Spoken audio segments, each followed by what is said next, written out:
Welcome back to orientation. We are going to go into Module 3, Part 5, The Descent Remembered. Now, you can read this top part up here. This is if you just want to do the meditation by yourself or just kind of put yourself in the thought process before doing the rest, but it's also an audio at the bottom of the screen.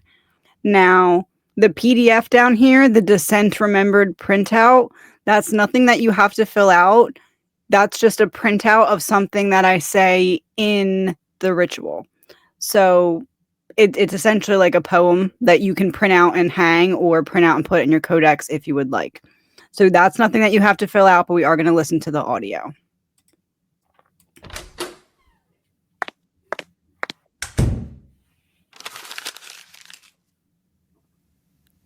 I am entering the space before the story shifts. I am choosing to pause before I begin. I am softening the noise that kept me running so that I can hear what has always been calling. I am not behind. I am not lost. I am already inside the labyrinth. Every step I have taken was part of the path, even when I swore I was off of it.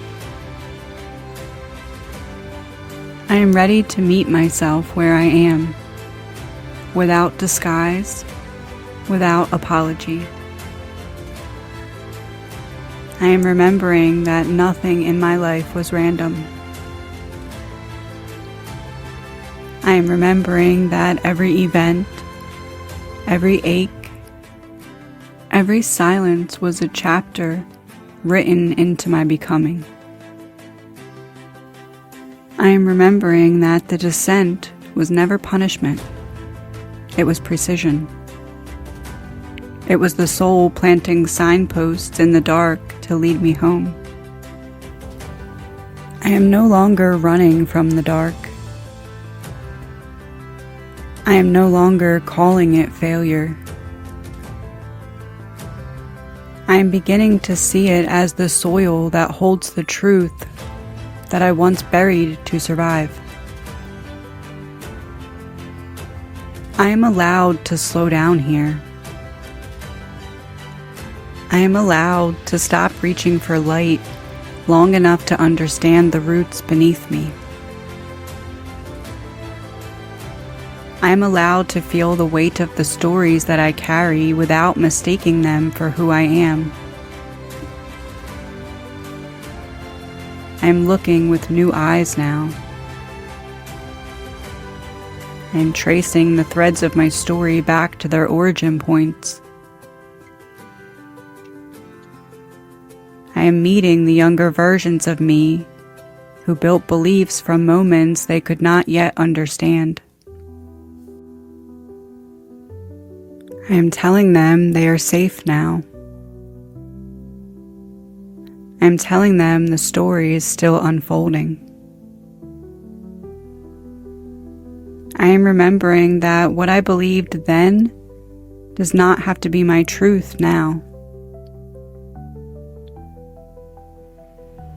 I am remembering that the narrator can evolve, even if the chapters remain the same. I am the author. I have always been the author. And the moment I remember this, the story begins to shift. I am listening beneath the words I used to define myself.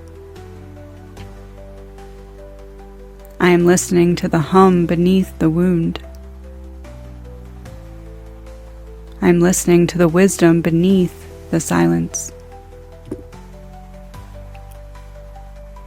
I am listening to the invitation that has always lived inside my ache. I am retrieving what I buried to survive. I am welcoming it back as power. I am allowing every version of me to return, not as ghosts, but as guides. I am no longer afraid of what shaped me. I am no longer ashamed of what I felt. I am no longer judging the path I walked to arrive here. I am beginning to see the design beneath what I called chaos. I am beginning to see the architecture beneath what I called accident. I am beginning to see the intelligence beneath what I called injustice. I am not here to erase what was. I am here to decode it. I am here to speak the language my soul has been speaking all along. I am here to become fluent in my own becoming. I am willing to walk slowly now. I am willing to stay present, even when it stirs what I once hid. I am willing to meet myself with compassion at every turn. I am not broken. I am built. And I am ready to understand the blueprint beneath the building. I am ready to walk into the descent not as a victim, but as a witness. I am ready to trace the labyrinth with open eyes. I am ready to stand at the gate and name where I am. I am the author reclaiming the pen. I am the architect remembering the plan.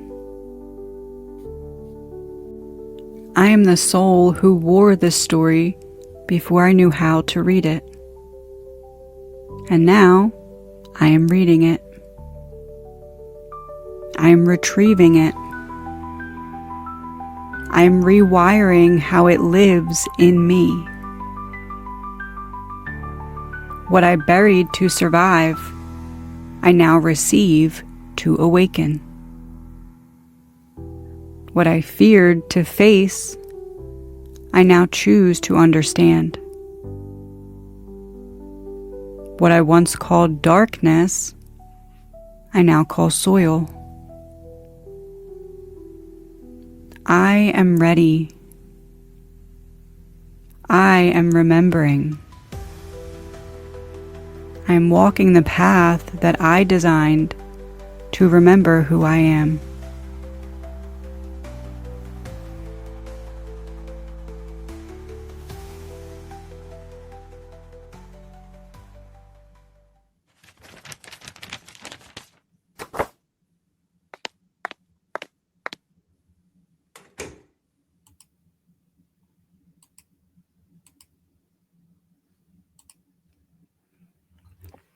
Okay, so what I wrote was I drew this little sign because it talked about the signpost home. So I drew a signpost and then an arrow to home. And then I wrote key with a line. So I need to fill that in still. I need to fill all of this in still.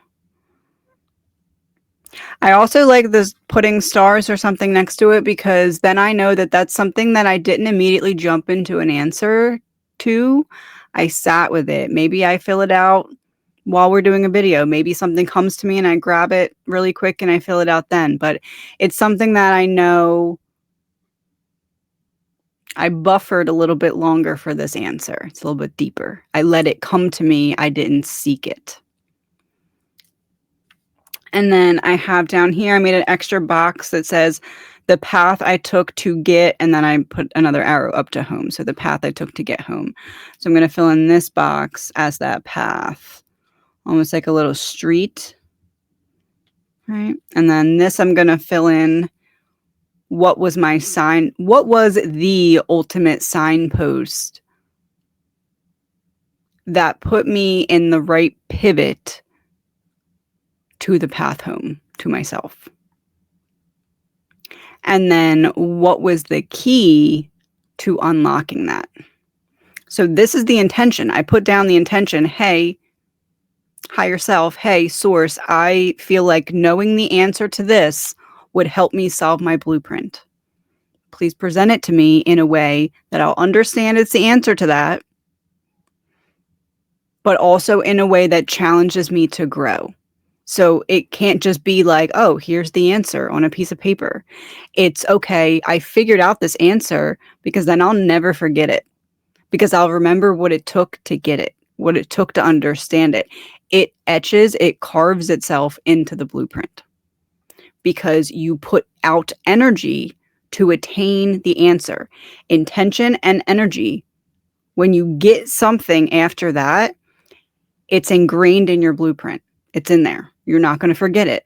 It then lights up pieces of other categories in your blueprint, helps you understand how to learn, helps you understand how to trust yourself.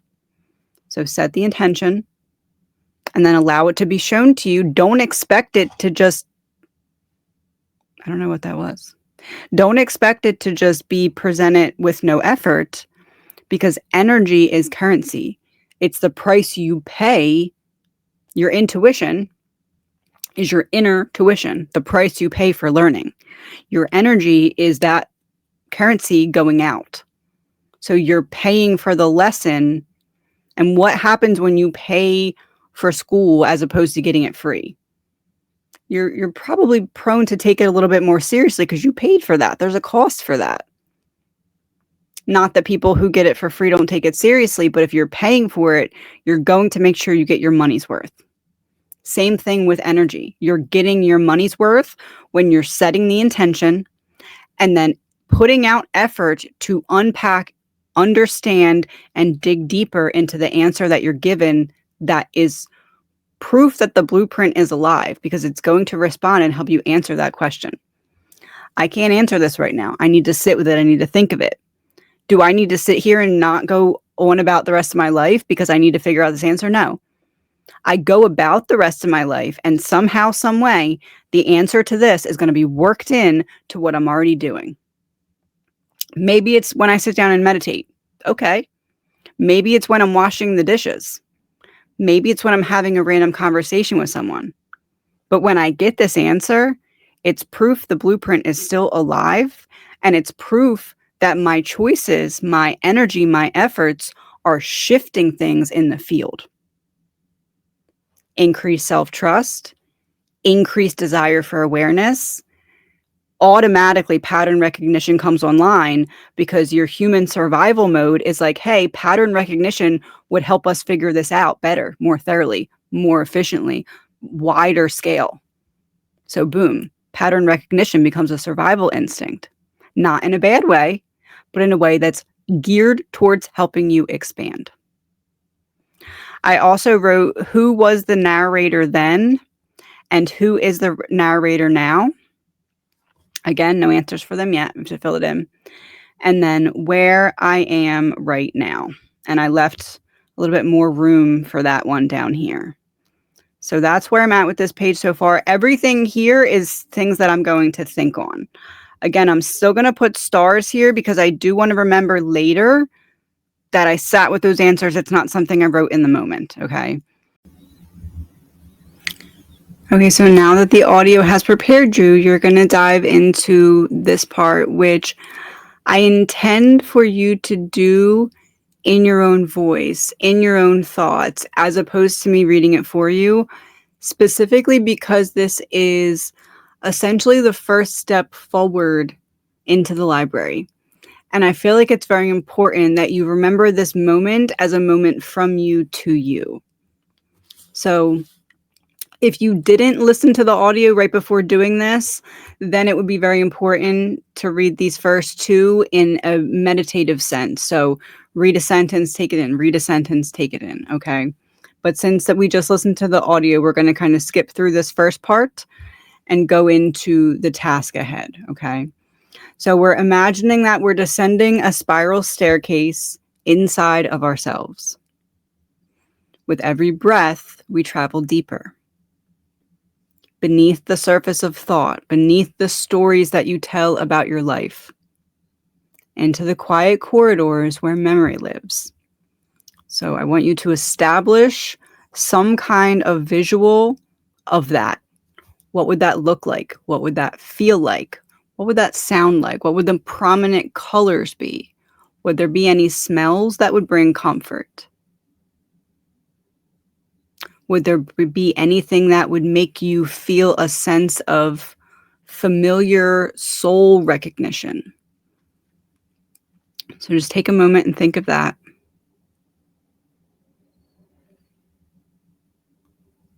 Now, in this inner space, see your life stretch out before you like a vast library. Shelves upon shelves of books. Each one has a chapter. Some you know by heart, others haven't touched you in years. Walk slowly through this library in your mind. Let certain books draw your attention. And as you reach for them, you may feel sensations in your body. A heaviness in your chest, a stirring in your gut, a lump in your throat. Do not turn away. The signposts are showing you where energy still lives.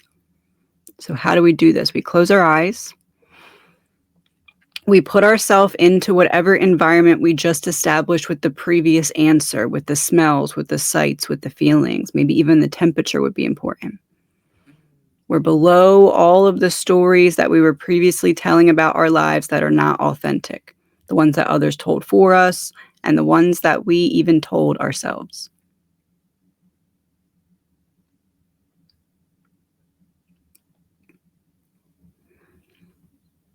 Now, in this room, the walls all have books.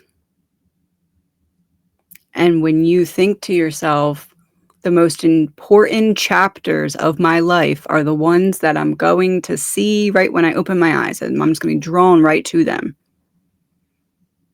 What moments come up? What memories? What titles of books? What people? What comes to mind? Write that down.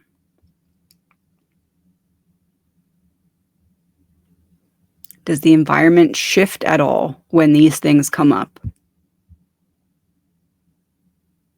Does your internal weather shift at all when these things come up?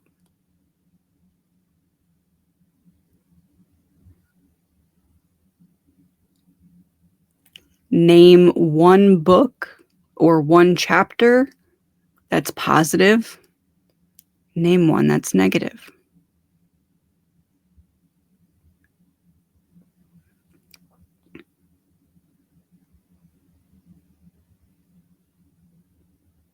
Now, without trying to name everything, notice the seen chapters, the quiet moments that shaped you in silence, a glance that made you shrink, a sentence you overheard and never forgot, a truth you swallowed to stay safe.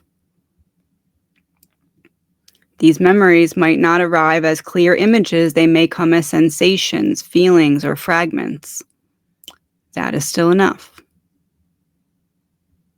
Your only task is to witness, not to fix, not to label, simply to see what is ready to be seen.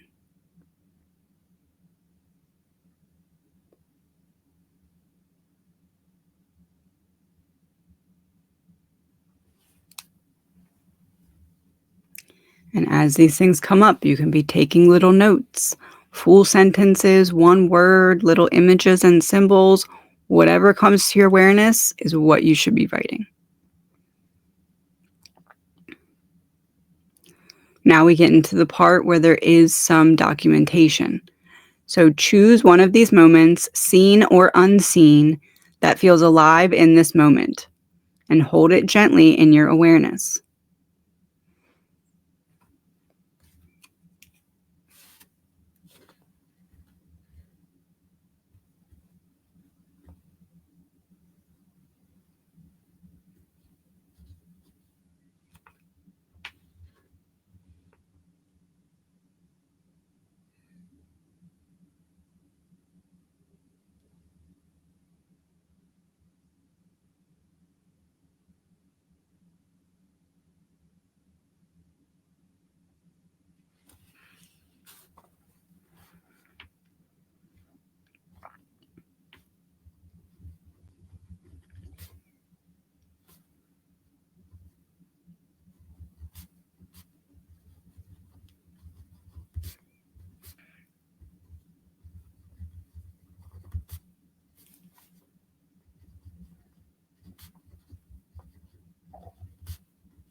I don't know why this moment is the one that's coming up, because out of significant events, I don't think this would be as significant as others, but it feels significant for now. So I'm going to follow that thread, okay? When I realized that a previous best friend had turned on me, the same situation happened very similarly with two different best friends from two different states too. So that moment is what is coming out. And I think that that really set the course of me not really trusting friendships for a really long time until recently. So that could be why that's coming out in terms of building community.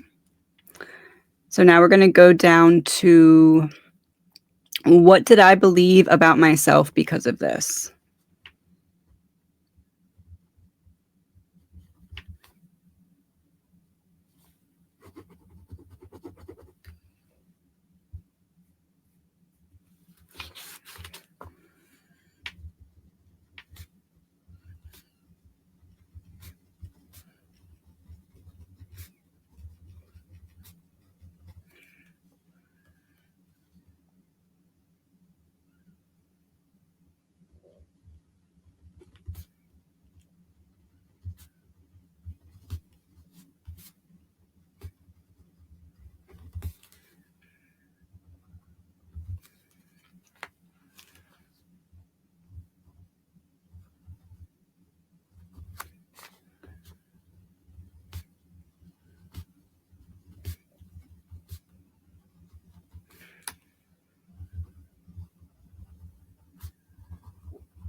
My belief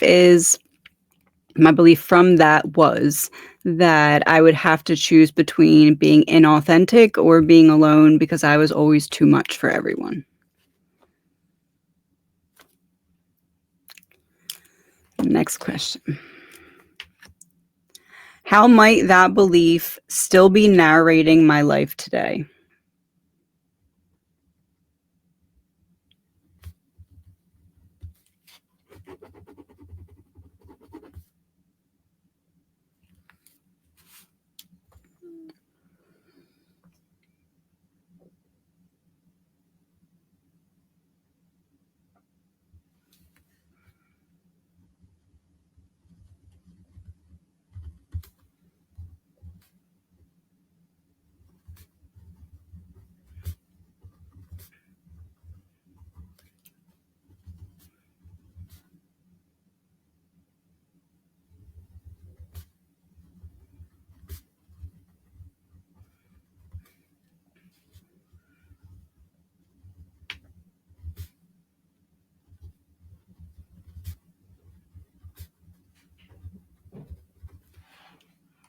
One second.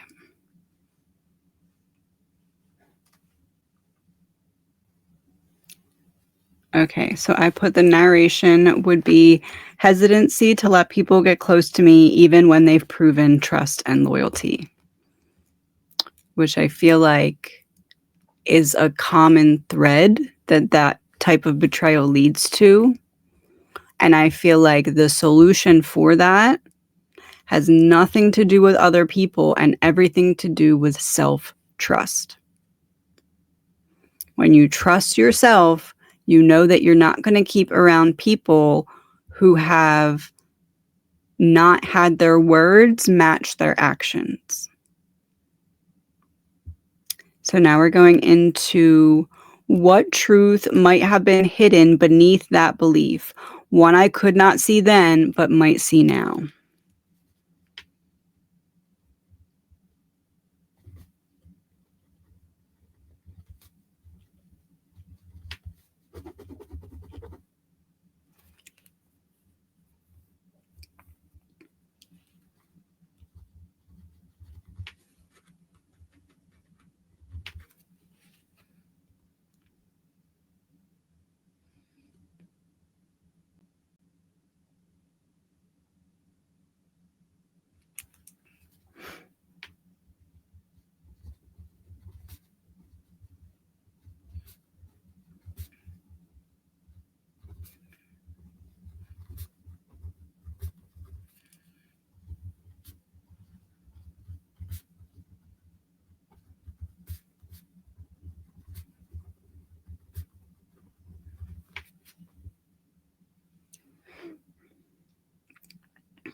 hidden truth behind belief, that people can only meet you to the depth they've met themselves, and everything boils down to love or a call for love from a place of lacking data or from fear. So I believe that light and dark, data and lack of data, truth and lack of truth. And love is truth. So we're here to shine light, love. So on a soul level, some people will choose to learn certain lessons the hard way, which is where the call for love comes from. Because when someone hurts you, they're essentially hurting themselves because they're going to have a lesson on why to not do that. So people that can't see you, it has nothing to do with you. It's that they haven't seen themselves to that depth yet. And everything is either love or a call for love, because source is love, and this entire journey is to bring us back to source. So even betrayal, you can look at that as they're betraying themselves, and it's a call to return back to self through a hard lesson that they don't realize they're setting themselves up for.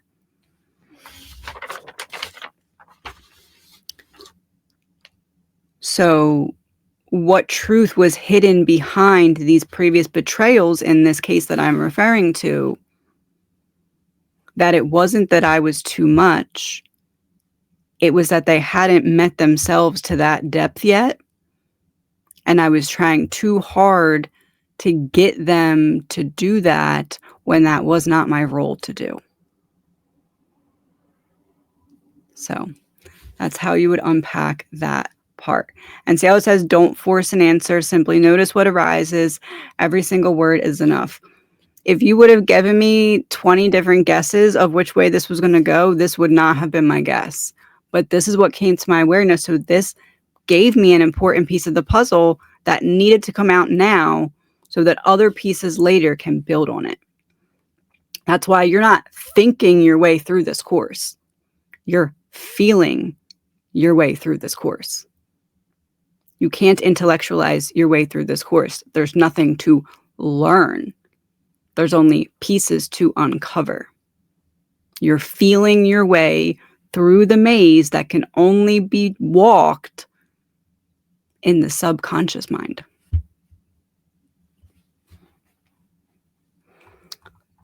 Okay. When you feel ready, place a hand over your heart and speak aloud. What I buried to survive, I now retrieve to awaken. Repeat it 3 times slowly. Feel the resonance of those words in your body. They are not about changing the past. They are about reclaiming what was left behind. They are the language of the descent. So what I buried to survive, I now retrieve to awaken. So we'll all kind of say that quietly to ourselves, or if you want to say it out loud.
Okay, so now we're going to close this out. Take a few final breaths and see the library around you once more.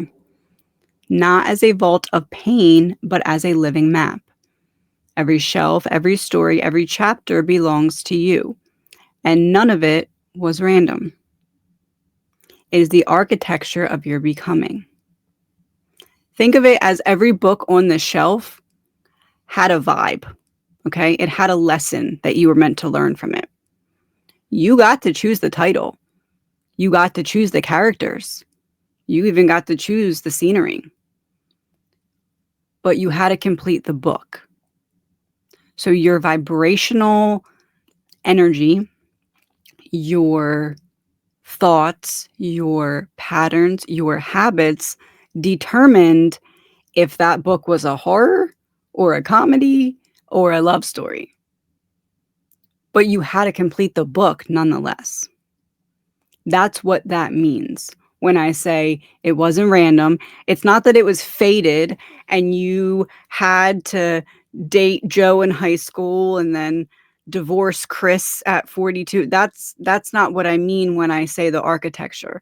When I say the architecture of the living library, think of a library, tons of books on the shelves, all blank.